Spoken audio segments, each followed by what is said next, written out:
Hello everyone. हम solve कर रहे हैं सीयूईटी पीजी एलएलबी का 2023 का क्वेश्चन पेपर और इस पर्टिकुलर वीडियो के अंदर हम इस पेपर का इंग्लिश और हिंदी का जो सेक्शन है उसको कवर करेंगे। इसके अलावा एक बात आपको ध्यान रखनी है कि एग्जाम में आपको इंग्लिश और हिंदी दोनों सेक्शन को अटेम्प्ट नहीं करना होता। या तो आप इंग्लिश का सेक्शन अटेम्प्ट करोगे या फिर आप हिंदी का सेक्शन अटेम्प्ट करोगे, दोनों में से एक आपको चूज करना होगा। बेसिकली अगर आप फॉर्म फिल करते टाइम इंग्लिश मीडियम चूज करते हो तो आपको इंग्लिश के क्वेश्चन अटेम्प्ट करने हैं। अगर आप हिंदी मीडियम चूज करते हो तो आपको हिंदी के क्वेश्चन अटेम्प्ट करने हैं। इसके अलावा कुछ स्टूडेंट्स में कंफ्यूजन है कि मान लो उन्होंने हिंदी मीडियम चूज किया तो बाकी जो सेक्शन होंगे, चाहे आपका मैथ्स का सेक्शन हो गया, रीजनिंग का, जीके का सेक्शन हो गया, इसके अलावा कंप्यूटर का सेक्शन हो गया, ये सारे सेक्शन क्या हिंदी मीडियम में ही होंगे या फिर इंग्लिश मीडियम में भी आप उनके क्वेश्चन देख सकते हो। तो बेसिक सा एक कॉन्सेप्ट आप समझ लो। अगर आप इंग्लिश मीडियम चूज करते हो तो इंग्लिश के क्वेश्चन आपको होंगे, अगर आप हिंदी मीडियम चूज करते हो तो आपको हिंदी के क्वेश्चन होंगे लैंग्वेज सेक्शन में। बाकी के जो आपके चारों सेक्शन है, जैसे आपका मैथ्स का सेक्शन है, रीजनिंग का सेक्शन है, जीके का सेक्शन है और एक कंप्यूटर का सेक्शन है, ये चारों सेक्शन आपको बाइलैंग्वेज होंगे, यानी कि ये चारों सेक्शन आपको हिंदी में भी होंगे और इंग्लिश में भी होंगे। तो कोई ऐसा स्टूडेंट है जो बाकी सारे सेक्शन को इंग्लिश में अटेम्प्ट करना चाहता है लेकिन यहाँ पे हिंदी का सेक्शन अटेम्प्ट करना चाहता है तो आप हिंदी मीडियम ले लो, बाकी के सेक्शन आपको इंग्लिश में भी होंगे, इंग्लिश और हिंदी दोनों लैंग्वेज से होंगे। बेसिक बात ये है। तो ये कंफ्यूजन मोस्ट प्रोबेबली आपकी क्लियर हो गई होगी। अब देखो बाकी के जो आपके सेक्शन है उसका एनालिसिस और जो क्वेश्चन सोल्यूशन है, आप क्वेश्चन पेपर का सोल्यूशन है वो ऑलरेडी मैं अपलोड कर चुका हूँ, उसको आप जाके देख सकते हो। आपका general knowledge, computer basics, general aptitude या जिसको आप मैथ्स बोल सकते हो, लॉजिकल रीजनिंग, ये चारों सेक्शन के जो एनालिसिस वीडियो हैं या क्वेश्चन पेपर के जो वीडियोज हैं वो ऑलरेडी अपलोड हो चुके हैं। अब डायरेक्टली ये सिलेबस यहाँ पे, ये इंग्लिश का सिलेबस यहाँ पे मेंशन किया हुआ है और ये हिंदी का सिलेबस मेंशन किया हुआ है। मोर और लेस दोनों ही सिलेबस आपके सेम से ही है, सेम से टॉपिक आपके इंग्लिश में भी है और हिंदी में भी है, टॉपिक्स आप यहाँ से देख सकते हो। बाकी हम डायरेक्टली अब क्वेश्चन पे आ जाते हैं। तो देखो क्वेश्चन नंबर 1 है आपका। अब देखो पहले मैं इंग्लिश के क्वेश्चन सॉल्व करूंगा, उसके बाद हिंदी के क्वेश्चन सॉल्व करूंगा। तो अगर आपको सिर्फ हिंदी का पार्ट देखना है तो आप इस पार्ट को स्किप करके डायरेक्ट हिंदी हिंदी पे जा सकते हो। अगर आपको सिर्फ इंग्लिश का पार्ट देखना है तो आप सिर्फ इंग्लिश वाला पार्ट देख के हिंदी वाले पार्ट को आप छोड़ सकते हो। तो यहाँ पे फर्स्ट क्वेश्चन है इंग्लिश में, choose the word spelled correctly, यानी कि इनमें से किसकी स्पेलिंग जो है करेक्टली यहाँ पे स्पेल की गई है। तो ये तो इजी क्वेश्चन है मेरे हिसाब से। ये आपका जो सेकंड वाला ऑप्शन है यहाँ पे करेक्ट है, EXAGGERAT, ये आपकी करेक्ट स्पेलिंग होती है एक्सरेट की। ठीक है, तो ये आपको देखना है। फर्स्ट क्वेश्चन आपका इजी। सेकंड क्वेश्चन आपका replace the underline part with the correct option, यानी कि यहाँ पे एक पार्ट को अंडरलाइन किया गया है, इसको आपको रिप्लेस करना है। यहाँ पे जो सेंटेंस है वो बोल रहा है the board is favouring towards signing the contract with the newly launch technology, यानी कि जो बोर्ड है यहाँ पे वो इज फेवरिंग टुवर्ड्स, तो यहाँ पे क्या होगा, इज इन फेवर ऑफ। यहाँ पे जो आंसर होगा इज इन फेवर ऑफ। अब देखो यहाँ पे एक छोटी सी दिक्कत ये है कि जो यहाँ पे इज है वो ऑलरेडी अवेलेबल है और इसको अंडरलाइन नहीं किया गया है, लेकिन जो आपकी फाइनल आंसर की आई थी उसके अंदर यही इसको करेक्ट आंसर मार्क किया हुआ है। तो आपका जो इज वाला है यहाँ पे एक्स्ट्रा दे दिया है इज, इन्होंने इसको इन्होंने इग्नोर किया है। आपका सही आंसर ये होगा the board is in favour of. ठीक है, तो ये आपका थर्ड ऑप्शन जो है वो करेक्ट आंसर यहाँ पे हो जाएगा। क्वेश्चन नंबर 3 आपका मैच लिस्ट 1 विद लिस्ट 2। यहाँ पे दो लिस्ट दी गई है, लिस्ट 1 और लिस्ट 2, इनको आपको मैच करना है। बेसिकली कौन सा वर्ड यहाँ पे जो fill in the blanks type के आपके क्वेश्चन है इसको आपको चेक करना है। अब देखो फर्स्ट यहाँ पे C is interested in anything dash street children. अब देखो यहाँ पे चेक करना है आपको कि यहाँ पे डैश में क्या आ सकता है। अब यहाँ पे देखो स्ट्रीट चिल्ड्रन के बारे में क्या हो सकता है, फॉलोइंग हो सकता है, रिगार्डिंग, कंसर्निंग या कंसिडरिंग। तो यहाँ पे इसका करेक्ट आंसर होगा कंसर्निंग। तो जो फर्स्ट वाला है ये थर्ड से आपका मैच करेगा। फिर dash his dancing skill he put up a decent performance. यहाँ पे क्या हो सकता है, तो यहाँ पे आएगा कंसिडरिंग हिज डांसिंग स्किल। देखो फॉलोइंग नहीं आ सकता, रिगार्डिंग नहीं आ सकता, तो यहाँ पे जो सेकंड वाला है इसका आंसर आपका फोर्थ हो जाएगा। फिर थर्ड वाला आपका the puppy kept dash him all the way to the market and back. अब देखो पपी जो है वो रिगार्डिंग, तो यहाँ पे कुछ सेंस बना ले रहा, पपी जो है उसको फॉलो कर सकता है, तो सी का जो करेक्ट आंसर होगा वो फर्स्ट हो जाएगा। फिर फोर्थ वाला है इसका, तो अगर तीनों आपने करेक्ट मैच कर लिए तो आपका ये इसका सेकंड ही होना चाहिए। बाकी एक बार इसको रीड कर लेते हैं।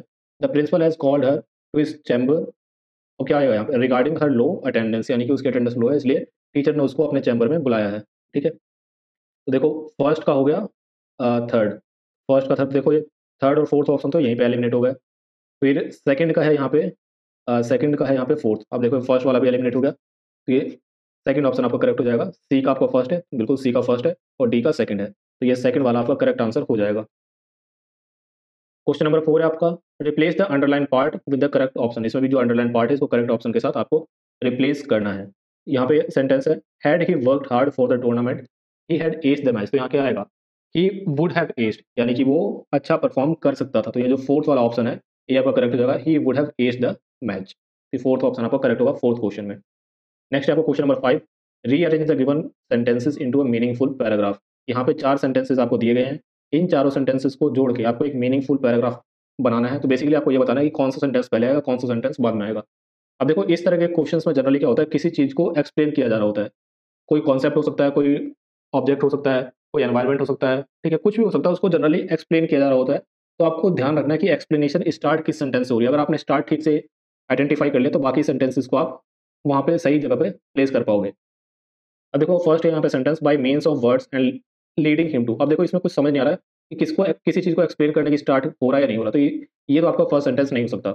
नेक्स्ट है आपका the typical form of this kind of composition is that of a speech or sermon addressed to a audience। अब देखो यहाँ पे हो सकता है इससे स्टार्ट हो जाए, लेकिन ये पता नहीं लग रहा कि इससे कोई चीज़ एक्सप्लेन करने की शुरुआत हो रही है या फिर नहीं हो रही है।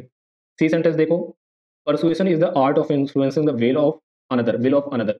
यानी कि परसुएशन क्या है, एक आर्ट है कि आप दूसरे की विल को किस तरह से इन्फ्लुएंस करते हो। तो बेसिकली यहाँ पे क्या है, परसुएशन को समझाने की कोशिश की जा रही है। तो यहाँ पे देखो एक्सप्लेनेशन जो है यहाँ से स्टार्ट हो सकती है। तो ये जो सी जो है ये आपका फर्स्ट सेंटेंस, ये स्टार्टिंग सेंटेंस आपका बन सकता है। फिर है डी आपका some particular act advocated by the speaker और राइटर। अब देखो ये तो यहाँ से स्टार्ट नहीं होता, तो जो सी है सेंटेंस यहीं से आपका स्टार्ट होगा। तो देखो ये क्या बोल रहा है, persuasion is the art of influencing the will of another. दूसरे की जो विल है उसको इन्फ्लुएंस करने का जो आर्ट है उसको परसुएशन बोलते हैं। फिर उसके आगे देखो another by means of words and leading him to do. यानी कि उसको आप परसुएट कैसे करोगे, तो या तो बाय वर्ड्स करोगे या तो कुछ उसको समझा के कुछ उसको और चीज़ें वगैरह देके इस तरह से आप परसुएट कर सकते हो। फिर इसके बाद देखो इसके बाद क्या आएगा, some particular act advocated by the speaker और राइटर। यानी कि lead him to do some particular acts advocated by the speaker और राइटर। यानी जो समझा रहा है वो उसको कुछ पर्टिकुलर एक्ट जो है करके बताएगा। द टिप इसके बाद जो है बी वाला आपका आ जाएगा, लास्ट में आएगा the typical form of this kind of composition is that of a speech और sermon address to an audience. यानी जनरली ये सब चीज़ें कहाँ होती हैं, या तो कोई स्पीच दी जा रही हो या तो कोई सरमन दिया जा रहा हो जनरली ऑडियंस को। तो ये सी आपका सबसे पहले आ जाएगा, फिर आपका ए आएगा सेकंड नंबर पे, फिर डी आ जाएगा आपको थर्ड नंबर पे, और फिर बी आएगा आपका फोर्थ नंबर पे। तो ये हो जाएगा आपका सी ए डी बी। तो ये फर्स्ट ऑप्शन आपका करेक्ट हो जाएगा, सी ए डी बी, ये आपका करेक्ट आंसर हो जाएगा। अब देखो एग्जाम में आपको इतना टाइम लेने की जरूरत नहीं है, आपको सीधा देखना है कि किस सेंटेंस से ये जो पैराग्राफ है ये स्टार्ट हो सकता है। फर्स्ट सेंटेंस आपने देख लिया, उसके बाद आपको फ्लो ढूंढना है। नेक्स्ट है आपको क्वेश्चन नंबर 6, ये choose the correct spellings of the following words. Accommodation और कमिटेड, इसकी स्पेलिंग आपको चूज करनी है। तो इसमें आप देखो अकोमोडेशन की, तो ये जो सेकंड वाला है डबल एम और डबल सी, ये अकोमोडेशन में आता है, तो ये सेकंड वाला ठीक हो जाएगा।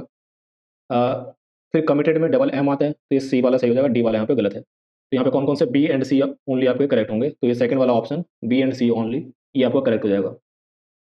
फिर नेक्स्ट है आपको question number 7, match list 1 with list 2। Again list 1 और लिस्ट 2 को मैच करना है। फर्स्ट आपका according to the rules nobody is allowed in without a ticket. यानी कि रूल्स के अकॉर्डिंग कोई भी बिना टिकट के अलाउड नहीं है। तो ये यहाँ पे क्या है, फाइनेंशियली नहीं हो सकता, रियलिस्टिकली, सोशली, ऑफिशियली। तो यहाँ पे ऑफिशियली करेक्ट है, एक आपका फोर्थ जाएगा ऑफिशियली। ऑफिशियली जो है रूल्स के अकॉर्डिंग कोई बिना टिकट के एंट्री नहीं ले सकता। In terms of profit we made the festival was a great success. यानी कि जितना इन्होंने प्रॉफिट किया है तो प्रॉफिट के अकॉर्डिंग क्या हो जाएगा, ग्रेट सक्सेस एज फाइनेंशियली, ये फाइनेंशियली सक्सेस होगा, तो बी का हो जाएगा आपका फर्स्ट। फिर है in terms of what we can actually achieve 80% is probably maximum. यानी कि जो ये अचीव कर सकते हैं उसका 80% जो है वो एक तरह से मैक्सिमम हो सकता है। तो इसका क्या हो जाएगा, ये हो जाएगा आपका रियलिस्टिकली, तो सी का हो जाएगा आपका सेकंड। और फिर डी जो बच गया इसका आपका सोशली होना है। इसको रीड कर लेते हैं एक बार। For the good of society this legislation will bring considerable relief. यानी कि सोशली ये जो है कंसिडरेबल रिलीफ जो है सोसाइटी के अंदर लेके आ सकता है। तो यहाँ पे हो जाएगा ए का 4, बी का फर्स्ट, सी का सेकंड और डी का थर्ड। अब देखो यहाँ पे जो सेकंड वाला ऑप्शन है ये आपका करेक्ट हो जाएगा, ए का 4। अब देखो फर्स्ट में अगर ए का 4 ही आपने मैच कर लिया होता तो बाकी ए का कहीं पे 4 है ही नहीं, 3 ऑप्शन तो ऐसे ही एलिमिनेट हो जा रहे हैं। ठीक है, तो ए का 4 ये आपका करेक्ट आंसर है, बी का फर्स्ट अगेन आप मैच कर सकते हो, सी का सेकंड और डी का थर्ड। तो सेकंड वाला ऑप्शन आपका करेक्ट हो जाएगा। नेक्स्ट आपका क्वेश्चन नंबर 8, इसमें भी अगेन मैच करना है आपको लिस्ट 1 को लिस्ट 2 से। फर्स्ट स्टेटमेंट है यहाँ पे, are most people resistance dash advice on healthy eating. यानी हेल्थी ईटिंग की एडवाइस को जनरली पीपल जो है रेजिस्ट करते हैं। तो फर्स्ट का क्या हो जाएगा, ऑफ, टू, फोर, ऑन, यहाँ पर जाएगा to. Are most people resistant to advice on healthy eating. यानी हेल्थी ईटिंग की एडवाइस को जनरली जो लोग होते हैं वो उसको अवॉइड करते हैं या जो भी करते हैं। तो फर्स्ट का सेकंड वाला है, टू आपका करेक्ट आंसर हो जाएगा। Do people in your country generally have an aptitude, यहाँ पे क्या आएगा, ऑफ लैंग्वेज आएगा, फोर लैंग्वेज आएगा या फिर ऑन लैंग्वेज आएगा। तो यहाँ पे आएगा फोर लैंग्वेज। जनरली कंट्री के अंदर जो लोग होते हैं उसका एप्टीट्यूड होता है फोर लैंग्वेजेस, तो यहाँ पे आ जाएगा फोर लैंग्वेज। तो ये बी का आपका थर्ड वाला करेक्ट ऑप्शन हो जाएगा। फिर से ये do many people embark dash a new career in middle age. तो यहाँ पे क्या हो जाएगा, सी का हो जाएगा आपका ऑफ अ न्यू करियर और ऑन अ न्यू करियर, तो यहाँ पे आ जाएगा on a new career in middle age. तो जो आपका सी है उसका फोर्थ वाला ऑप्शन करेक्ट है। और फिर डी वाले का एक ही बचता है, फर्स्ट वाला, the fear of missing out. तो fear of missing out can help you to remain enthusiastic, तो डी का हो जाएगा फर्स्ट। यहाँ पे देखो ए का सेकंड, बी का थर्ड, सी का फोर्थ और डी का फर्स्ट। तो यहाँ पे भी देखो सेकंड वाला ऑप्शन जो है आपका करेक्ट हो जाएगा। यहाँ पे भी अगर आपने एक मैच कर लिया तो बाकी आपके ऐसे एलिमिनेट होते हैं। अगर ए का सेकंड आप देखो तो बाकी किसी में ए का सेकंड दिया ही नहीं है, तो बाकी तो वैसे ही एलिमिनेट हो जाएंगे। ए का सेकंड, बी का थर्ड, सी का फोर्थ और डी का फर्स्ट, ये सेकंड ऑप्शन आपका करेक्ट हो जाएगा। नेक्स्ट है आपको क्वेश्चन नंबर 9। इसमें आपको रीअरेंज करना है गिवन सेंटेंस को इनटू मीनिंगफुल पैराग्राफ। ठीक है, ये आपका 9th क्वेश्चन है। इसमें भी अगेन आपको देखना है कहाँ से कुछ भी एक्सप्लेन यहाँ पे किया जा रहा है वो कहाँ से स्टार्ट हो सकता है। तो अब देखो, deals with fiction not with fact, तो ये देखो ये तो कुछ जनरल स्टेटमेंट लग रही है। But to please his imagination, अब देखो यहाँ पे लिखा हुआ है imaginative composition differs from other form of writing, यानी कि देखो यहाँ पे इमेजिनेटिव कॉम्पोजिशन, इसको एक्सप्लेन करने की कोशिश की जा रही है। तो ये तो हम समझ सकते हैं ये सी जो है आपका फर्स्ट स्टेटमेंट हो सकता है, फर्स्ट सेंटेंस आपका हो सकता है। Other form of writing since its aim is not to instruct the mind of the reader. अब देखो सी तो आपका हो गया। अब सी के बाद यहाँ पे देखो ये ईट से स्टार्ट हो रहा, तो ईट से डी तो नहीं आ सकता यहाँ पे। सी के बाद यहाँ पे जो है फर्स्ट स्टेटमेंट आएगी, यहाँ पे इसको रीड करने की कोशिश करो। Imaginative composition differs from other forms of writing since it deals with fiction not with facts. उसके बाद आ जाएगा आपका डी वाला स्टेटमेंट, its aim is not to instruct the mind of the reader but to please his imagination. तो यहाँ पे क्या हो जाएगा, सी आएगा, ए आएगा, उसके बाद फिर डी, फिर B, C A D B. यहाँ पे देखो सी ए डी बी जो है ये आपका थर्ड वाला ऑप्शन है, तो 9th का आपका थर्ड ऑप्शन करेक्ट हो जाएगा। नेक्स्ट है आपका question number 10, match list 1 with list 2। तो यहाँ पे लिस्ट 1 सेंटेंसेस दिए हुए हैं और लिस्ट 2 आपके एडजेक्टिव दिए हुए हैं, आपको इसमें फिल करना है। तो यहाँ पे they have prove that the doctors were dash in the diagnosis of the illness, यानी कि यहाँ पे डॉक्टर्स क्या हो सकते हैं, एग्जॉस्टिव हो सकते हैं। एग्जॉस्टिव तो यहाँ पे कुछ सेंस बन नहीं रहा, एग्जॉस्टेड, नेग्लिजेंट हो सकते हैं डॉक्टर्स। तो यहाँ पे एक आप थर्ड मान सकते हो, कुछ और भी हो सकता है, लेकिन जनरली हमें लग रहा है कि ए का जो है थर्ड हो सकता है, नेग्लिजेंट जो है वो डॉक्टर्स हो सकते हैं। द डैमेज वॉज, डैमेज कैसा हो सकता है, तो डैमेज जो है आपका नेग्लिजिबल हो सकता है। ठीक है, एग्जॉस्टिव, एग्जॉस्टिव भी हो सकता है, लेकिन डैमेज के केस में एग्जॉस्टिव वहाँ पे सेंस बनाता नहीं है। He was exhausted after the run, यहाँ पे एग्जॉस्टेड जो है ये आपका बनेगा, सी का आपका सेकंड हो जाएगा। इट्स एन एग्जॉस्टिव इन्वेस्टिगेशन, यहाँ पे डी का हो जाएगा फर्स्ट। यहाँ पे आप देखो ए का थर्ड, बी का फोर्थ, सी का सेकंड और डी का फर्स्ट। तो ए का थर्ड, सेकंड और थर्ड ऑप्शन तो एलिमिनेट हो गए। फिर आपका बी का फोर्थ, देखो फर्स्ट में तो बी का फर्स्ट दिया हुआ है तो ये भी एलिमिनेट हो गया। फोर्थ वाला आपका राइट हो जाएगा, ए का थर्ड, बी का फोर्थ, सी का सेकंड और डी का फर्स्ट। फोर्थ ऑप्शन आपका करेक्ट हो जाएगा। नेक्स्ट आपका क्वेश्चन नंबर 10 तक ये हो गए। टोटल आपके 20 क्वेश्चन पूछे गए हैं, जिसमें से 4 क्वेश्चन जो हैं वो आपके पैसेज में से आए हैं। हिंदी वाला जो सेक्शन है उसके अंदर 5 क्वेश्चन आपके पैसेज से आए हैं। अब एक बात मैंने यहाँ पे नोट की है कि जो आपका इंग्लिश वाला पैसेज आया है वो काफ़ी लेंदी पैसेज है। यहाँ पे आप देखो ये इतना है, बाकी ये इतना है। और हिंदी वाला जो पैसेज है वो बहुत छोटा है, मेरे ख्याल में बस इतना होगा हिंदी का पैसेज। और हिंदी वाला जो हिंदी के अंदर जो पैसेज आया उसको मैं अगर रेट करूँ डिफिकल्टी के लेवल पे, तो 10 में से अगर मैं रेट करूँ तो हिंदी वाला पैसेज का जो डिफिकल्टी लेवल होगा मैक्सिमम 3-4 होगा।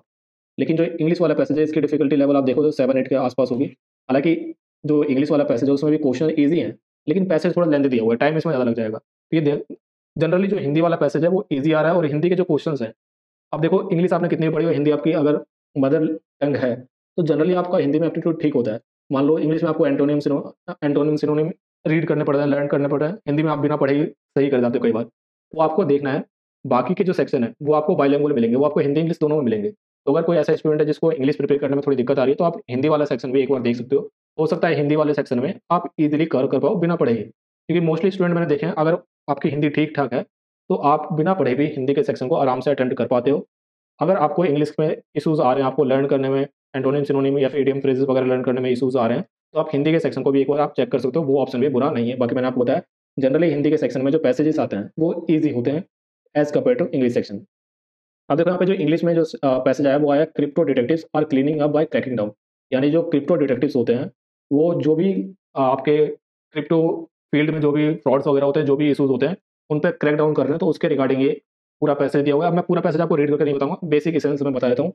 फर्स्ट में यहाँ पे दिया हुआ है before a new breed of crypto currency detective. अब देखो बेसिकली यहाँ पे क्या है, एक रियन फेल्ट नाम का एक व्यक्ति है, इसने ये बोला है कि नेटफ्लिक्स ऑन द ब्लॉकचेन, ये इस नाम का एक जो कॉन्सेप्ट है वो लेके आ रहा है। और इसके बाद यहाँ पे दिया हुआ है कि नेक्स्ट सेंटेंस में कि he called a crypto themed streaming service flick, यानी कि ये इसने बोला कि एक क्रिप्टो बेस्ड स्ट्रीमिंग सर्विस ये बनाएगा फ्लिक, और इसको इसने बोला एंटरटेनमेंट रेवोल्यूशन, और इसके लिए इसने इन्वेस्टमेंट मांगी।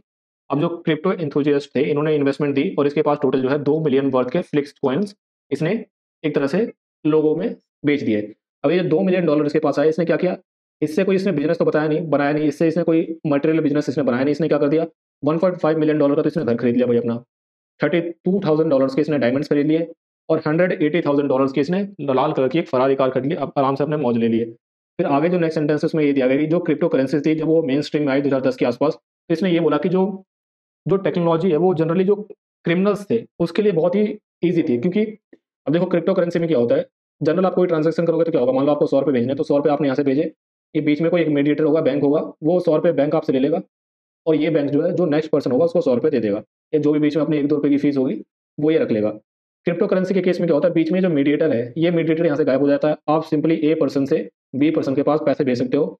अब जो कोई थर्ड व्यक्ति है जो देखना चाह रहा है कि किसने किसको पैसे भेजे, थर्ड व्यक्ति को कभी पता नहीं लग पाएगा कि ये ए पर्सन कौन है और ये बी पर्सन कौन है। तो इससे क्या हुआ कि जो क्रिमिनल्स थे उसके अंदर क्रिप्टो करेंसीज का यूज जो है बहुत ज़्यादा बढ़ने लग गया, क्योंकि यहाँ पे जो अनोनिमिटी ऑफ कैश थी वो बहुत ज़्यादा थी।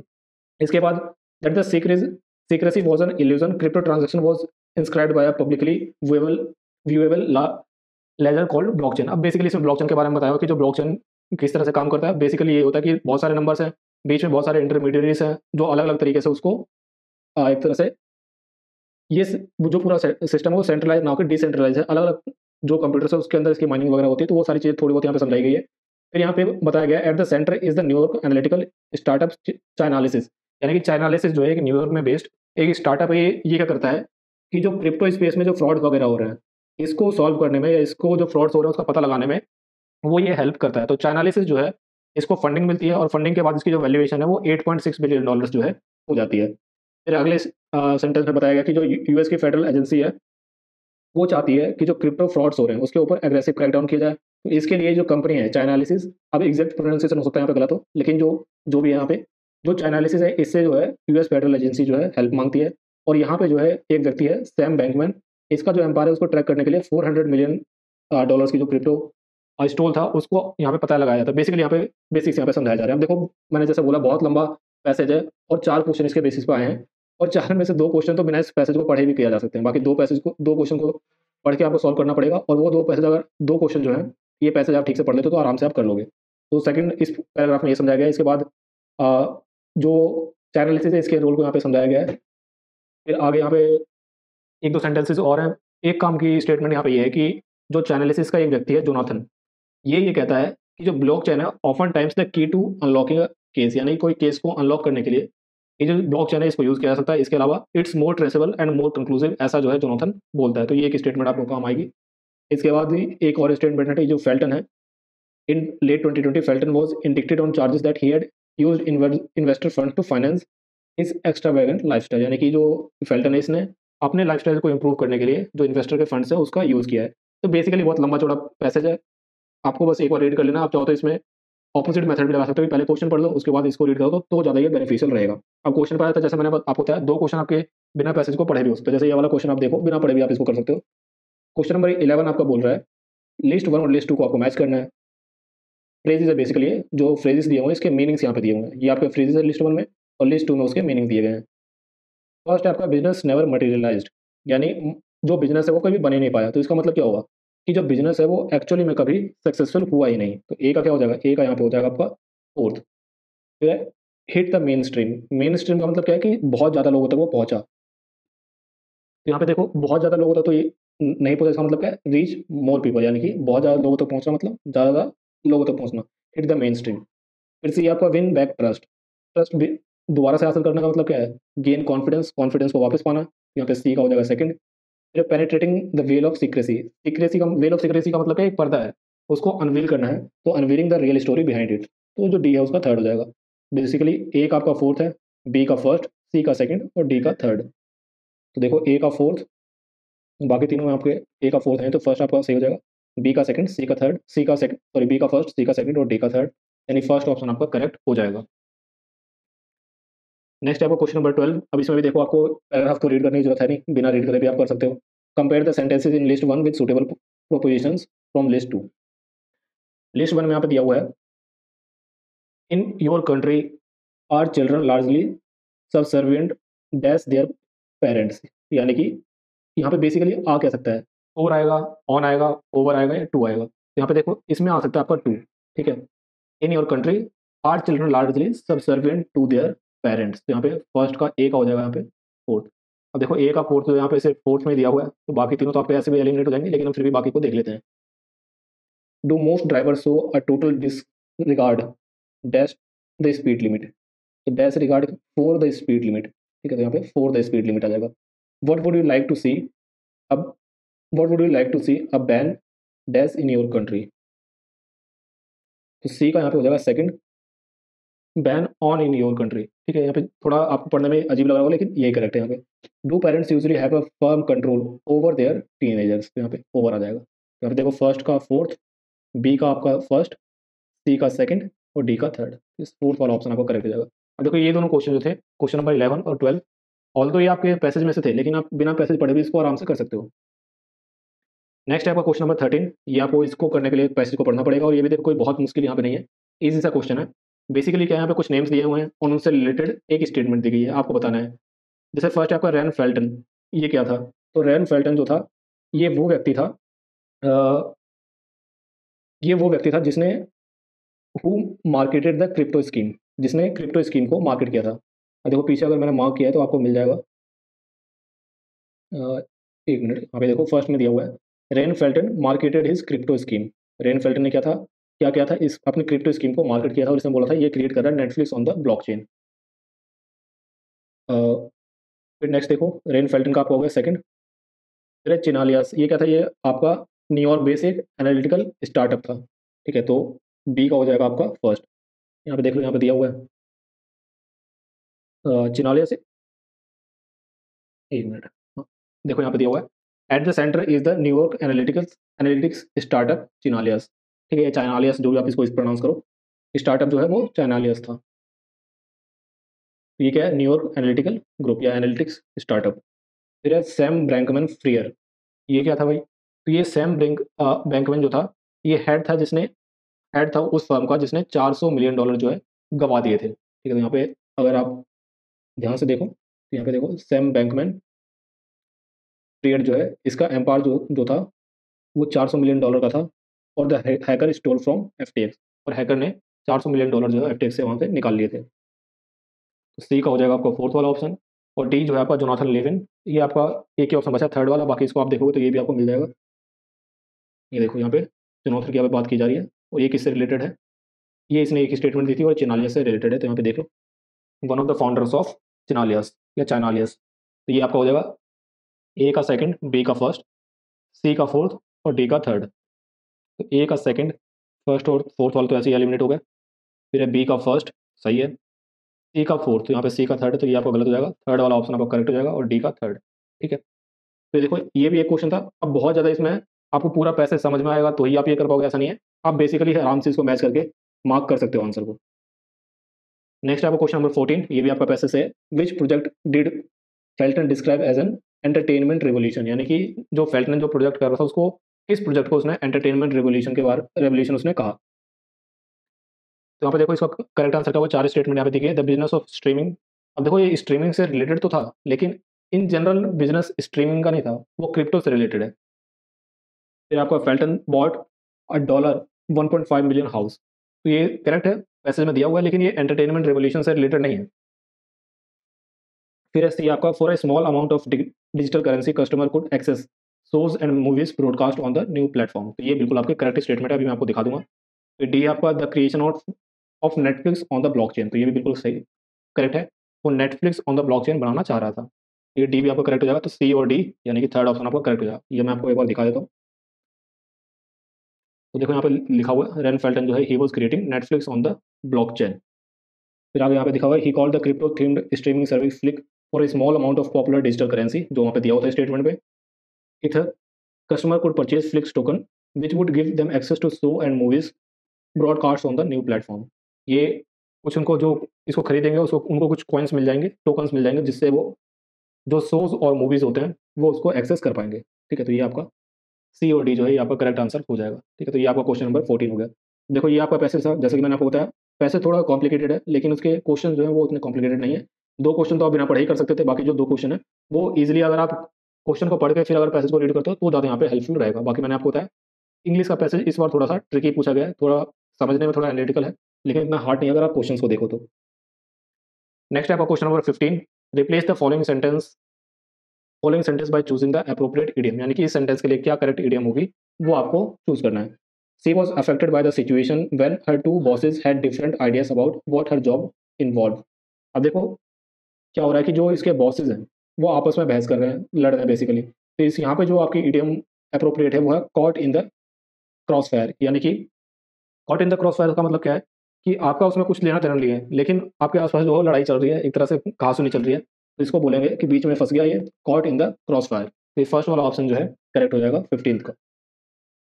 नेक्स्ट है इसमें भी आपको, इसमें जो यहाँ पे अंडरलाइन वर्ड है इसका एंटोनिम जो है वो आपको ढूंढना है।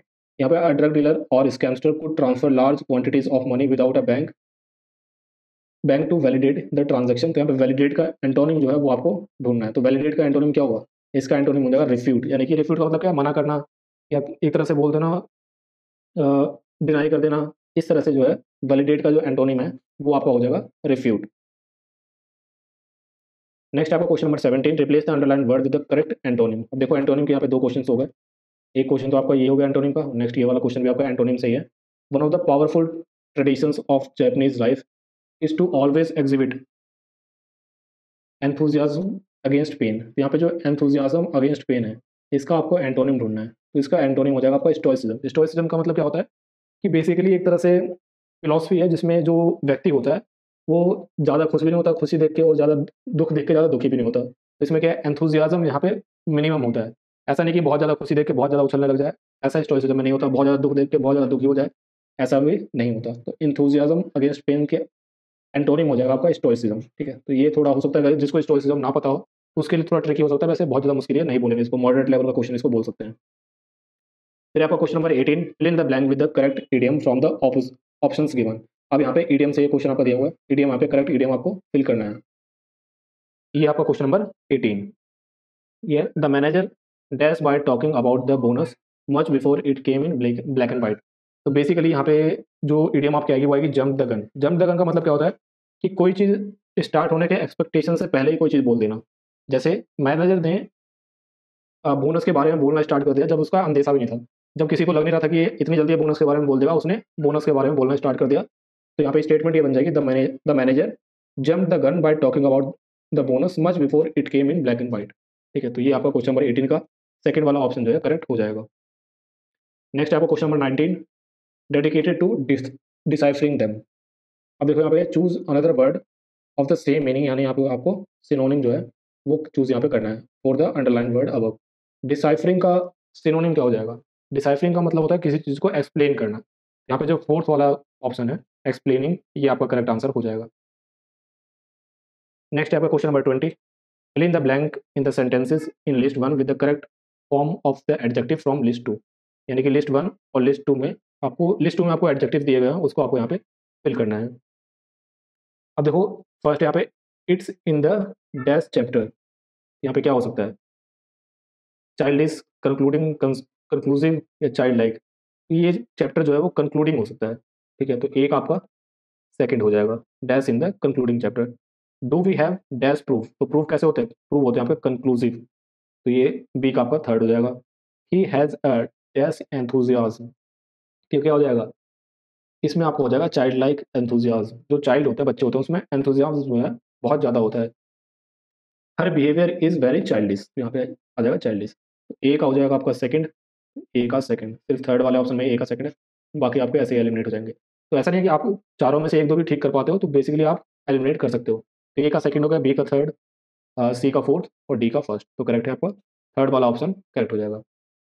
टोटल आपके 20 क्वेश्चन ही इंग्लिश से हैं और हिंदी में भी आपके टोटल 20 क्वेश्चन ही हैं। तो ये आप देख लो 2022 के पेपर में आपके 25 क्वेश्चन थे लैंग्वेज से, 2023 के पेपर में आपके 20 क्वेश्चन आए लैंग्वेज से, ठीक है। तो ये अप्रोक्सीमेटली आपका ट्रेंड चला है। बाकी क्वेश्चंस का लेवल जो है वो अप्रोक्सीमेटली सेम ही है। 2023 के पेपर में जो पैसेज था वो थोड़ा कॉम्प्लिकेटेड था, बाकी 2022 वाले पैसेज में 5 क्वेश्चन थे, 2023 वाले पैसेज में 4 क्वेश्चन है। बाकी 2023 का जो पेपर है इसमें आप देखोगे तो इस तरह के जो क्वेश्चन होते हैं, जिसमें 4 आपको मैथ्स वगैरह करने हैं। ये मैथ्स करने वाले क्वेश्चन 2023 में थोड़े बढ़ा दिए गए हैं। 2022 में 1-2 क्वेश्चन थे ऐसे, ठीक है। बाकी 2022 में थोड़े स्ट्रेट फॉरवर्ड क्वेश्चन ज़्यादा थे। 2023 में जो है वो स्ट्रेट फॉरवर्ड क्वेश्चन थोड़े कम हो गए। अब थोड़े ऐसे क्वेश्चन आ गए जिसमें 3-4 जो मैच है वो आपको करने पड़ेंगे। उसके बाद आपको जो यहाँ पे आंसर दिए हुए हैं इनमें से आपको चूज़ करने पड़ते हैं। इस टाइप के क्वेश्चन जो है थोड़े इस बार ज़्यादा दिए गए हैं। बाकी लेवल मैंने आपको दिखा दिया है, ज़्यादा मुश्किल लेवल नहीं है, ईज़ी टू मॉडरेट लेवल इसको आप बोल सकते हो। बाकी टेस्ट और कोर्स की बात कर लेते हैं। बहुत सारे स्टूडेंट इसके रिगार्डिंग क्वेश्चन पूछते रहते हैं। तो यहाँ पे देखो 2 तरह के कोर्सेज़ इस बार हमारे पास अवेलेबल हैं। आप इन दोनों में से कोई भी जॉइन कर सकते हो। कोर्स जॉइन नहीं करना तो आप टेस्ट सीरीज़ भी सिर्फ ले सकते हो। अब देखो एक है आपका 3 ईयर लॉ वाला। 3 ईयर लॉ में क्या है, आप सीयूईटी की प्रिपरेशन तो इसमें होगी, साथ ही साथ MHCET, Punjab university, Allahabad university और लखनऊ यूनिवर्सिटी, इनके सिलेबस भी आपके कवर करवाए जाएंगे। बेसिकली सीयूईटी पीजी जो होता है उसके अंदर आपका जो लीगल का सेक्शन होता है वो नहीं आता, लेकिन जो बाकी एग्जाम्स है उसके अंदर लीगल का सेक्शन आता है। तो इस पर्टिकुलर कोर्स के अंदर आपका सीयूईटी का पूरा सिलेबस तो होगा ही, इसके साथ साथ जो लीगल का सेक्शन है वो भी कवर करवाया जाएगा। बाकी जो कोर्स होता है उसके अंदर मॉक्स जो है ऑलरेडी इंक्लूडेड होते हैं। नेक्स्ट कोर्स आपका सीयूटी पीजी का है एलएलबी 2024 के लिए। ये आपका ऑनलाइन कोर्स होगा और इसके अंदर आपका जो सीयूटी पीजी है उसका कंप्लीट सिलेबस जो है वो करवाया जाएगा, ठीक है। तो ये आपको ध्यान रखना है। सीयूटी पीजी के थ्रू आप D LLB and BHU LLB में एडमिशन ले सकते हो। बाकी भी आपके अलग अलग कॉलेजेस हैं, लेकिन मेन आपके ये 2 कॉलेजेस जो हैं जो फेमस है आपकी डी एंड बीएचयू, इसमें आप एडमिशन ले सकते हो सीयूटी पीजी के थ्रू। अगर मान लो आपको कोर्स ज्वाइन नहीं करना तो आप सिर्फ टेस्ट सीरीज ले सकते हो। टेस्ट सीरीज में मैं बता देता हूँ आपको, अगर आप कोर्स लेते हो तो टेस्ट सीरीज आपकी इंक्लूडेड होती है इसके अंदर। अगर आप सिर्फ टेस्ट सीरीज ले रहे हो तो टेस्ट सीरीज के अंदर आपकी देखो एक तो आपके चैप्टर वाइज टेस्ट होते हैं। चैप्टर वाइज टेस्ट का मतलब क्या है, मान लो आपने कोई एक टॉपिक पढ़ दिया, मान लो आपने इंग्लिश के अंदर एंटोनिम सिनोनिम्स पढ़ लिए तो उसका एक चैप्टर वाइज टेस्ट होगा। फिर मान लो आपने इंग्लिश के 4-5 सेक्शन कवर कर लिए, 4-5 टॉपिक जो है कवर कर लिए, तो आप जो है सेक्शनल टेस्ट दे सकते हो, ठीक है। तो 5-5 सेक्शनल टेस्ट आपके हर सब्जेक्ट के होंगे। 5 इंग्लिश के, 5 मैथ्स के, 5 रीजनिंग, 5 कंप्यूटर, 5 जीके, इस तरह से 5-5 सेक्शनल टेस्ट होंगे हर सब्जेक्ट के और 15 आपके फुल लेंथ टेस्ट होंगे। अब देखो मेरा ये कहना है कि आपको मैक्सिमम क्वेश्चन प्रैक्टिस करने चाहिए। तो इस बार जो टेस्ट का नंबर है वो काफ़ी ज़्यादा इंक्रीज़ कर दिया। 5-5 आपके सेक्शनल टेस्ट है, चैप्टर वाइज टेस्ट है और 15 आपके फुल लेंथ टेस्ट है। इतने क्वेश्चंस आप प्रैक्टिस कर लेते हो तो इससे बाहर जनरली एग्जाम नहीं जाता। इससे बाहर जाने का मतलब क्या है, ऐसा नहीं कि आपका सेम का सेम वही क्वेश्चन आ जाएगा। उससे रिलेटेड जिस टाइप के क्वेश्चन आ रहे हैं वो सारे क्वेश्चन आप आराम से कवर कर लोगे। अप्रॉक्सीमेटली 2000 क्वेश्चन आपके इसके थ्रू कवर हो जाएंगे। 2000 से ज़्यादा ही क्वेश्चन हो जाएंगे। 2000 क्वेश्चन तो आपके 15 हो गए, 5 full and test sectional test मिला के इसी में हो जाएंगे। अप्रोक्सीमेटली 2500 क्वेश्चन के आसपास इसके अंदर हो जाएंगे और ये आपकी इनफ प्रैक्टिस इससे हो जाएगी। 25,000 क्वेश्चन को आप सॉल्व कर लेते हो तो आराम से आप एग्जाम को क्लियर कर लोगे। आपको 400 में से सिर्फ 240 के आसपास स्कोर करना है ड्यू में एडमिशन लेने के लिए। ड्यू अगर 240 के आसपास आप स्कोर कर लेते हो तो आराम से आप ड्यू में एलएलबी में एडमिशन ले पाओगे, ठीक है। बाकी अगर आप 3 ईयर लॉ वाली टेस्ट सीरीज लेते हो तो इसके अंदर आपको सीयूटी वाले टेस्ट सीरीज तो मिलेंगी ही। इसके अलावा एमएससीईटी, पंजाब यूनिवर्सिटी, इलाहाबाद यूनिवर्सिटी और लखनऊ यूनिवर्सिटी, इन सारी यूनिवर्सिटी के 5 फुल लेंथ टेस्ट जो हैं आपको अलग से भी मिलेंगे, ठीक है। बाकी जो लीगल सेक्शन होगा उसके सेक्शन वाइज टेस्ट भी आपको इसमें मिल जाएंगे। तो ये आपके कोर्स है या टेस्ट सीरीज है, अपने अकॉर्डिंग आप इसको ले सकते हो। बाकी अभी डिस्काउंट चल रहा है तो आपको कूपन कोड यूज़ करना है LLB50। इस कूपन कोड को आप यूज़ कर सकते हो तो आपको सब पे 50% डिस्काउंट मिल जाएगा। जो टेस्ट सीरीज है सीयूटी पीजी वाली ये आपको 750 में मिल जाएगी। जो सीयूटी पीजी का कोर्स है वो आपको 2999 में मिल जाएगा। जो 3 ईयर लॉ वाली टेस्ट सीरीज है वो आपको 1250 में मिल जाएगी और 3 ईयर लॉ का जो पूरा कोर्स है वो आपको 4499 में मिल जाएगा 50% डिस्काउंट लगाने के बाद। कोर्स आप कहाँ से ले सकते हो, ऐप का लिंक डिस्क्रिप्शन बॉक्स में दिया गया है, वहाँ से आप जाकर परचेज कर सकते हो। वेबसाइट का लिंक भी दिया गया है, वहाँ भी आप परचेज कर सकते हो। बाकी मेरा व्हाट्सअप नंबर भी डिस्क्रिप्शन बॉक्स में दिया हुआ है। अगर आपकी कोई क्वेरी है तो वहाँ पे जाके आप मेरे को मैसेज भी कर सकते हो, आपको रिप्लाई मिल जाएगा। बाकी आप कमेंट सेक्शन में भी चाहो तो वहाँ पे लिख सकते हो, वहाँ पे भी मैं आपको रिप्लाई देने का ट्राई करूँगा, ठीक है। तो ये आप कूपन कोड यूज़ कर सकते हो। बाकी इसको एक्सेस वगैरह करने की तो आप लैपटॉप, फ़ोन, टैबलेट जहाँ मर्जी चाहो आप एक्सेस कर सकते हो। अब आ जाते हैं हिंदी के क्वेश्चंस पे। तो हिंदी के अंदर भी आपके अगेन 20 क्वेश्चन ही पूछे गए हैं। बस इसमें जो आपका पैसेज आया है उससे 5 क्वेश्चन जो हैं पूछे गए हैं। इंग्लिश वाले सेक्शन में पैसेज से 4 क्वेश्चन थे। तो यहाँ पे देखो ये ईजी सा पैसेज इसके अंदर पूछा गया है। ईजी सा पैसेज इसको आप चाहो तो एक बार मैं पढ़ के आपको बता देता हूँ। पैसेज यहाँ पे बोल रहा है, प्रेमचंद ने अपने लेखन की शुरुआत पहले उर्दू में नवाब राय के नाम से की, बाद में हिंदी में लिखने लगे। उन्होंने अपने साहित्य में किसानों, दलितों, नारियों की वेदना और वर्ण व्यवस्था की कुरीतियों का मार्मिक चित्रण किया। वे साहित्य को स्वांग सुखाए ना मानकर सामाजिक परिवर्तन का एक सशक्त माध्यम मानते थे। वे एक ऐसे साहित्यकार थे जो समाज की वास्तविक स्थिति को पैनी दृष्टि से देखने की शक्ति रखते थे। उन्होंने समाज सुधार और राष्ट्रीय भावना से ओतप्रोत अनेक उपन्यासों एवं कहानियों की रचना की। कथा संगठन, चरित्र चित्रण, कथोपकथन आदि दृष्टि से उनकी रचनाएं बेजोड़ हैं। उनकी भाषा बहुत सजीव, मुहावरेदार और बोलचाल के निकट है। हिंदी भाषा के लोकप्रिय बनाने में उनका विशेष योगदान है। संस्कृत के प्रचलित शब्दों के साथ साथ उर्दू की रवानी इसकी विशेषता है, जिसने हिंदी कथा भाषा को नया आयाम दिया। उनकी प्रमुख कृतियाँ कौन कौन सी हैं? मानसरोवर है 8 भाग में, गुप्तधन है 2 भाग में, गुप्तधन जो है कहानी संग्रह, फिर अ, निर्मला, सेवा सदन, प्रेमाश्रम, रंगभूमि, कर्मभूमि, गबन, गोदान, ये सारे उपन्यास है। करबला, संग्राम, प्रेम की वेदी, ये सारे नाटक है। इसके अलावा विभिन्न विविध प्रसंग 3 प्रखंडों में साहित्यिक और राजनीतिक निबंधों का संग्रह, कुछ विचार, ये एक साहित्यिक निबंध है। उन्होंने माधुरी, हंस, मर्यादा, जागरण आदि पत्रिकाओं में संपादन भी किया। उपयुक्त उदाहरण के आधार पर निम्नलिखित प्रश्नों के उत्तर दीजिए। अब इसके नीचे 5 प्रश्न आपको दिए गए हैं, उसको आपको आंसर करना है। तो बहुत ही छोटा सा, बहुत ही ईज़ी सा पैसेज है यहाँ पे, इसको आपको आंसर करना है। अब देखो यहाँ पे फर्स्ट जो क्वेश्चन है उसमें बोला गया है यहाँ पे कि नीचे 2 कथन दिए गए हैं, आपको इनको पढ़ना है और नीचे जो ऑप्शंस है इनको चूज़ करना है। पहला कथन बोलता है प्रेमचंद ने समाज सुधार और राष्ट्रीय भावना से ओतप्रोत अनेक उपन्यासों एवं कहानियों की रचना की। तो बिल्कुल सही बात है। इन्होंने, यहाँ पे आप देख सकते हो पैसेज में साफ साफ लिखा हुआ है, इन्होंने समाज के देखो यहाँ पे लिखा हुआ, उन्होंने समाज सुधार और राष्ट्रीय भावना से ओतप्रोत अनेक उपन्यासों एवं कहानियों की रचना की। तो सेम यहाँ पे देखो पैसे सही उठा के वहाँ पे दे दिया है, तो ये करेक्ट है बिल्कुल। प्रेमचंद को कथा सम्राट कहा जाता है, तो ये भी बिल्कुल स्टेटमेंट सही है, प्रेमचंद्र को कथा सम्राट जो है कहा जाता है। तो दोनों स्टेटमेंट यहाँ पे सही है। यहाँ पे फर्स्ट वाला ऑप्शन जो है कथन 1 और 2 दोनों सही है, ये आपका करेक्ट आंसर हो जाएगा। फिर आपका क्वेश्चन नंबर 2, प्रेमचंद्र ने किस पत्रिका का संपादन नहीं किया? यहाँ पे देखो फर्स्ट आपका मर्यादा, इसका संपादन किया हंस और माधुरी, ये तीनों आप देखोगे तो पैसेज में यहाँ पे दिया हुआ है। देखो मर्यादा, हंस और माधुरी। अब देखो जो थर्ड ऑप्शन है वो यहाँ पे नहीं दिया, बाला बोधनी नाम की पत्रिका का संपादन प्रेमचंद ने नहीं किया। फिर आपका क्वेश्चन नंबर 3, गोदान उपन्यास के लेखक है, तो ये तो आपका आसान है, चंद्र जो है वो गोदान उपन्यास के लेखक हैं।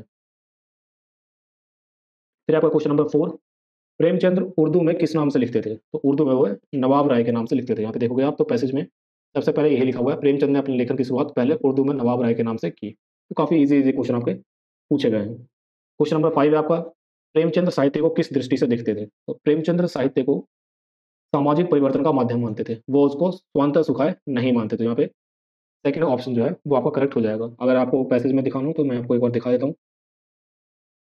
ये आप देखोगे यहाँ पे लिखा हुआ है, वे साहित्य को स्वांतः सुखाए ना मानकर सामाजिक परिवर्तन का एक सशक्त माध्यम मानते थे। यहाँ पे आप देख सकते हो सामाजिक परिवर्तन का माध्यम, सेकंड वाला ऑप्शन जो है ये आपका करेक्ट ऑप्शन हो जाएगा। तो ये आपके 5 क्वेश्चन थे पैसेज में से, बहुत ही ईजी, आराम से आप पाँचों के पाँचों क्वेश्चन सॉल्व कर सकते हो।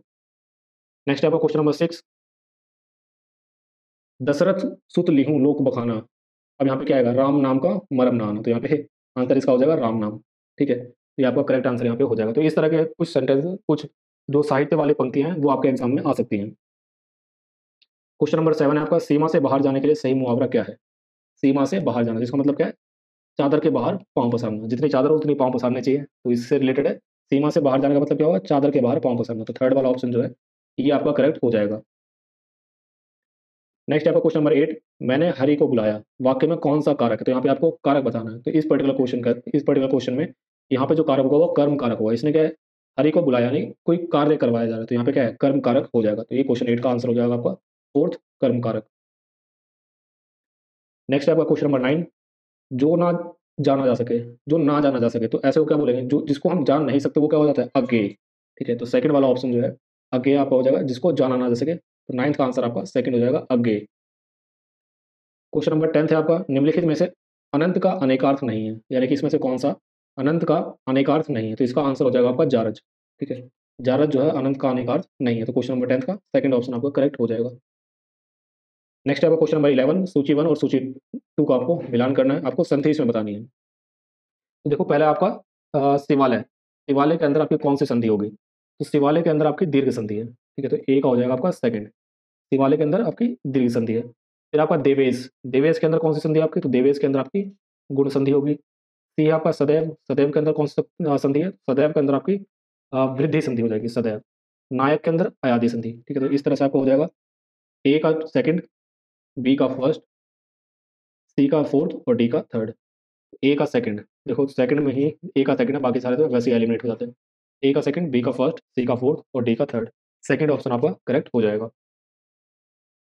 नेक्स्ट आपका क्वेश्चन नंबर 12, उदार का विलोम शब्द आपको बताना है, उदार का विलोम क्या होगा? तो उदार का विलोम हो जाएगा आपका कृपण, कृपण जो है उदार का विलोम हो जाएगा। नेक्स्ट आपका क्वेश्चन नंबर 13, निम्नलिखित में से अशुद्ध शब्द आपको बताना है। इनमें से अशुद्ध शब्द कौन सा है? ठीक है, देखो अध्ययन यहाँ पे ठीक लिखा हुआ है, प्रदर्शनी यहाँ पे ठीक लिखा हुआ है, नुपुर ठीक लिखा हुआ है, ज्योत्सना जो है ये गलत है, यहाँ पे त जो है वो आधा आएगा, तो ये सेकंड वाला ऑप्शन जो है ये करेक्ट हो जाएगा, ये यहाँ पे अशुद्ध शब्द है। नेक्स्ट आपका क्वेश्चन नंबर 14, वाक्य को उचित क्रम में लगाना है। ठीक है, तो उचित क्रम में यहाँ पे वाक्य को हम लगाएंगे। तो यहाँ पे देखो, कवि का कर्म होना चाहिए, अच्छा ये तो पूरी एक पंक्ति आपकी साहित्य है, कवि का कर्म होना चाहिए केवल मनोरंजन ना, क्या आज रामचरितमानस सब कई सामान्य है। अब देखो ये जो है आपका ये स्टार्ट होगा आपका बी से, केवल मनोरंजन ना कवि का कर्म होना चाहिए, उसमें उचित उपदेश का भी मर्म होना चाहिए। ठीक है, ये आप देखोगे साहित्य से एक पंक्ति ली गई है, तो ये आपका इस तरह से हो जाएगा, केवल मनोरंजन ना कवि का कर्म होना चाहिए, उसमें उचित उपदेश का भी मर्म होना चाहिए। तो आपका पहले हो जाएगा B A D E, third वाला option B A A D ई, ये आपका करेक्ट हो जाएगा। 14th का आंसर आप हो जाएगा थर्ड। फिर आपका 15th, इसमें बोला गया नीचे दो कथन दिए गए हैं, एक अभिकथन है यानी कि असर्शन है, और दूसरा जो है उसका कारण यानी कि रीजनिंग है।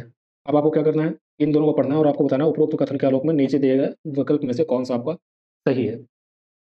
तो अभिकथन ये बोल रहा है, जिस सर्वनाम से किसी निश्चित वस्तु का बोध हो उसे अनिश्चयवाचक सर्वनाम कहते हैं। तो बिल्कुल ये सही है, जिस सर्वनाम से किसी निश्चित वस्तु का बोध ना हो, यहाँ पे लिखा हुआ है बोध ना हो, तो उसे अनिश्चयवाचक सर्वनाम कहते हैं, तो ये बिल्कुल आपका सही है।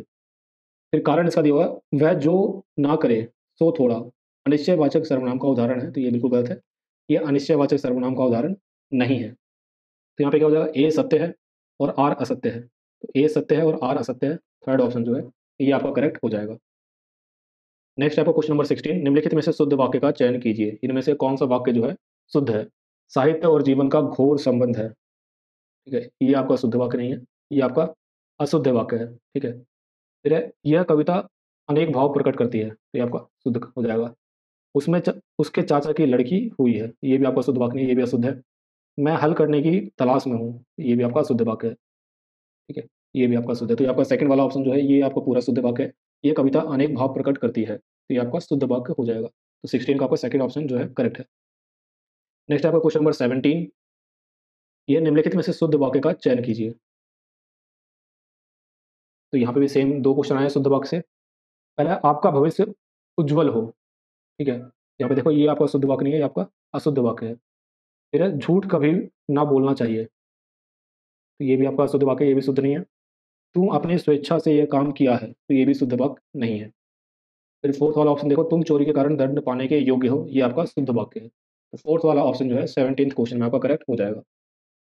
नेक्स्ट आपका क्वेश्चन नंबर 18, निम्नलिखित में से स्त्रीलिंग शब्द नहीं है, कौन सा स्त्रीलिंग नहीं है। तो इसमें देखो विज्ञप्ति जो है ये स्त्रीलिंग है, तो ये गलत हो जाएगा। सेना स्त्रीलिंग है, रक्षा स्त्रीलिंग है, तो नैन जो है वो स्त्रीलिंग शब्द नहीं है, तो नैन यानी कि थर्ड ऑप्शन जो है ये आपका करेक्ट हो जाएगा। नेक्स्ट आपको क्वेश्चन नंबर 19, जिन ढूंढा तीन पाइयां गहरे पानी पैठ का सही अर्थ क्या है। तो इसका मतलब ये है कि कठिन परिश्रम से ही सफलता मिलती है। ठीक है, ये जो है सेकंड वाला ऑप्शन कि कठिन परिश्रम आप करोगे, यानी कि जिन ढूंढा तीन पाइयां गहरे पानी पैठ, अगर आप बहुत कठिन परिश्रम करते हो तो आपको अंत में सफलता मिलती ही मिलती है, तो कठिन परिश्रम से सफलता मिलती है, ये इसका करेक्ट आंसर हो जाएगा। ठीक है, बाकी आपके ऑप्शन जो है वो करेक्ट नहीं है। नेक्स्ट आपका क्वेश्चन नंबर 20, निम्नलिखित में से शुद्ध शब्द है, यानी कि इसमें से शुद्ध शब्द आपको देखना है। देखो अनुकूल, ये आपका शुद्ध है, बिल्कुल सही लिखा हुआ है। शारीरिक, ये आपका शुद्ध नहीं है। ठीक है, फिर आपका ऐतिहासिक, ये आपका शुद्ध शब्द है। प्रादेशिक नहीं होता, प्रादेशिक होता है, तो ये आपका अशुद्ध हो जाएगा। शारीरिक, शारीरिक यहाँ पे लिखा हुआ है, शारीरिक होता है यहाँ पे, आ का डंडा यहाँ पे नहीं है, यहाँ पे भी आ का डंडा मिसिंग है। तात्कालिक, ये आपका सही है, यानी कि ए सी और ई, ये तीनों आपके सही हैं, तो ए सी और ई थर्ड वाला ऑप्शन जो है आपका करेक्ट हो जाएगा।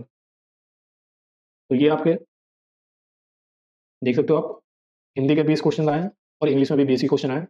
लेवल आपको पता लग गया। कोई आपकी क्वेरी है, कोई आपको टेस्ट सीरीज लेनी है उससे रिलेटेड, या कोई और आपकी जनरल क्वेरी है, तो आप कमेंट सेक्शन में लिख सकते हो, या व्हाट्सअप नंबर दिया हुआ है मेरा डिस्क्रिप्शन में, वहाँ पे आप जाके मेरे को मैसेज कर सकते हो। इसके अलावा व्हाट्सअप, टेलीग्राम, इनके ग्रुप के लिंक मैंने डिस्क्रिप्शन बॉक्स में दिए हुए हैं, इंस्टाग्राम का भी लिंक दिया हुआ है, वहाँ पे जो अलग अलग इन्फॉर्मेशन है मैं शेयर करता रहता हूँ। कोई आपके एग्जाम से रिलेटेड इन्फॉर्मेशन हो, वो सारी इन्फॉर्मेशन आपको वहाँ पे मिलती रहती है। हालांकि चैनल पर भी मैं सारी इन्फॉर्मेशन आपको दूंगा, CUET PG LLB से रिलेटेड सारी इन्फॉर्मेशन आपको इसी चैनल पे प्रोवाइड की जाएगी। बहुत सारे कंटेंट भी आपको इस चैनल पे देखने को मिलेगा, तो उसके लिए आप चैनल को सब्सक्राइब कर सकते हो। For the time being, that's the end of the video. Thank you.